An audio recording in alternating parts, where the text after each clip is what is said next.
Well, hey guys, this is part four of section 10. This will conclude the American Civil War. As you see, I'm in my Union uniform here. I've got my bummer's hat on.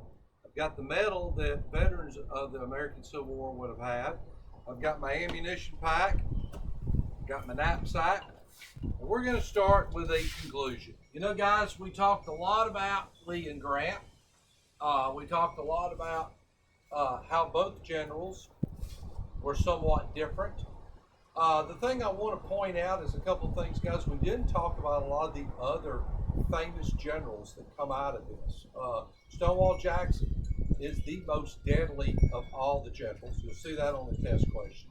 Jackson was a Confederate general. Jackson worked under Jackson worked under Robert E. Lee. Jackson will be killed in a place called Chancellorsville. He is shot by his own Confederate snipers. He has just routed Joe Hooker.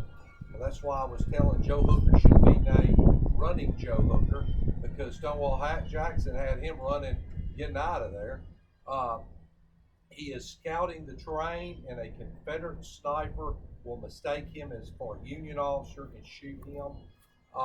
Jackson is laid up in a hospital. They have to amputate his left arm. They will send a message to Robert E. Lee saying Jackson has got his left arm amputated. He has caught pneumonia. We don't think he's going to make it. And Robert E. Lee, with tears in his eyes, says, Jackson has lost his left arm, but I've lost my right arm. You got to remember, right when Chancellorsville is over, they will fight Gettysburg. A lot of people believe that if Robert E. Lee had had Stonewall Jackson with him at Gettysburg, that he might have won Gettysburg. That's the great unknown. When we study this war, guys, a lot of people will tell you after the Battle of Gettysburg that Lee's army was defeated. There was anybody could have beat him, and his troops were depleted. I would argue against that. I think Robert E. Lee was still a very dangerous opponent even after Gettysburg. We look at the North. William Tecumseh Sherman, guys, he is the atomic bomb of the Civil War. He is the most brutalist of all the generals. He will conduct the march to the sea. The thing I always like to point out, guys, is Sherman and Grant under the direction of Lincoln. And it's always important to remember, these two guys were just out there running amok. They were operating under what the president had told them, which was Lincoln at the time. Guys, they will conduct an all-out war, both of the civilian and military population, into the South. Sherman will do his famous march to the sea. Sherman will go through Atlanta. He will burn Atlanta to the ground. You'll see, if you ever watch the movie The Gone with the Wind, that's about that. He will then turn that army and go straight into Savannah. He will basically wreck Georgia's ability to wage war. He will wage a massive war on both the civilian and the military population. Guys, Robert E. Lee would have never done that. Robert E. Lee would have never unleashed the Army of Northern Virginia to destroy civilian populations. He just would not have done that. Grant, remember, guys, Grant is your modern American general. When we fight the Second War, World War II, when we go into Germany, guys, we will level Germany. We will level Japan. Guys, we will conduct an all-out war with an unconditional surrender at World War II. Where do you think the military got that from? They got it from Grant. Grant is your modern American general. We conduct the Second War by Ulysses S. Grant's playbook of the American Civil War. Yes, in the World War II, we will conduct a war against both the military and the civilian population. That came from Grant. But we look at Robert E. Lee, and we told you guys, Robert E. Lee is considered one of the greatest military geniuses ever in this country. I mean, next to Winfield Scott, Douglas MacArthur, it's Robert E. Lee. This guy was truly a brilliant military strategist. But yet, if we talk about West Point today, what do they study about Robert E. Lee? Well, they study historically about him, but none of his Civil War battles are studied. They still study Grant's Vicksburg campaign, guys. Once a year, West Point cadets will go to Vicksburg, Mississippi, and they study the campaign by Ulysses S. Grant and William Tecumseh Sherman. Why? Nothing like that had ever been done before. Grant will break away from his lines of communication. He'll break away from all food sources. He will take an army of 60,000 men and drop them into the Yazoo Pass full of snakes, alligators, and everything, and he will be successful. Grant can think outside the box. So who will be your general? That's kind of up to you. You've got this juggernaut bulldog, Ulysses S. Grant, versus the Southern gentleman, the military genius. Remember, one of the biggest arguments that I get from my students that are pro-Lee people, and this is a good argument, is if Lee had had all the resources Grant had, he would have probably won too. You really don't know. I can tell you that Grant will throw everything he has into the teeth of that Army of Northern Virginia. Grant knew the risk he was taking. He was going to throw everything that he had. It was an all-out assault on the Army of Northern Virginia, and Grant will do that time and time and time again. Guys, I want to end this with a really quick story on Appomattox, and something that I want you to, it tells a really, Appomattox was where Grant and Lee will meet. Now, Grant and Lee will actually meet 2 times. Appomattox is one, they'll meet 2 other times. During Appomattox, Robert E. Lee puts the last clean uniform he has on. He has a clean iron uniform. He walks in with his sword, with his subordinate, prepared to surrender to Ulysses S. Grant. Appomattox, guys, is it's really not even a courthouse. It's a living room in a house. And I was there a couple years ago. This little room is maybe 20 foot by 20 foot. It's not a big room. Most of y'all have probably bedrooms bigger than that. And so you've got Lee and his guy are waiting, and Grant comes in late. Now, Grant takes a lot of criticism for a couple of things. Number one, he shows up late. Number two, he shows up with mud on his pants, with mud on his boots.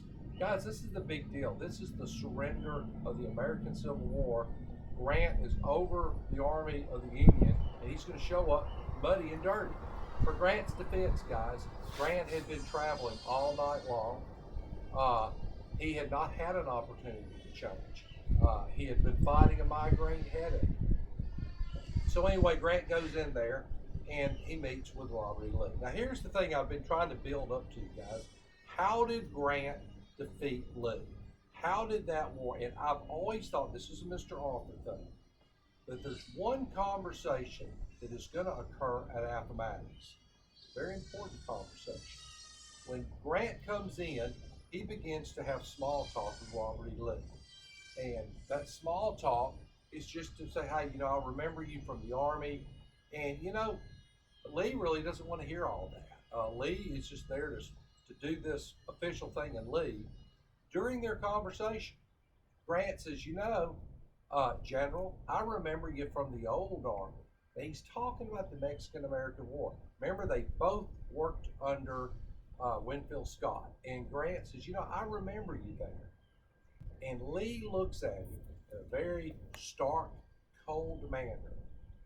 And now Lee's statement, guys, is going to be misinterpreted through history. And Lee looks at him and says, and I'm paraphrasing this, I've tried to remember your face. I know we served there together, but I don't know who you are. I don't know who you are. Think about that, guys. It's very important. Lee is telling Grant, I don't know who you are. I was on the starting team. You're on the third string. You're a nobody. I'm a general. I was working under Winfield Scott. I don't remember you. That's very true, guys. In that war, Grant was just a little lieutenant. He is a nobody. Why would Lee even know him? The fact that Lee doesn't know him is important, guys. Remember, every opponent that he fights, Lee beats because he knows his opponent. He's like the fighter that's watched all the tapes. He knows who he's going to fight. He knows who his opponent is. He does not know Grant. Remember, he doesn't do good at Gettysburg either because he doesn't know Meade. That's kind of a trick with Robert E. Lee. He has to know his opponents to do good. And the last thing I want to mention to you guys, and this says a lot about Robert E. Lee. After they signed the paperwork, Robert E. Lee is there. He's got Traveler. Remember, that's the big white Tennessee Walker. Robert E. Lee walks out of the building. And when he walks out of this building, there's a line of Union soldiers that are lined up, hundreds of them. And here is Robert E. Lee, the Confederate general, the guy they have been fighting against for 4.5 years. Lee gets on his horse. He travels down that road, down that long street. Hundreds of Union soldiers dressed just like I am are watching Lee. You know what they did? They all stood up and they saluted him. That says something, guys.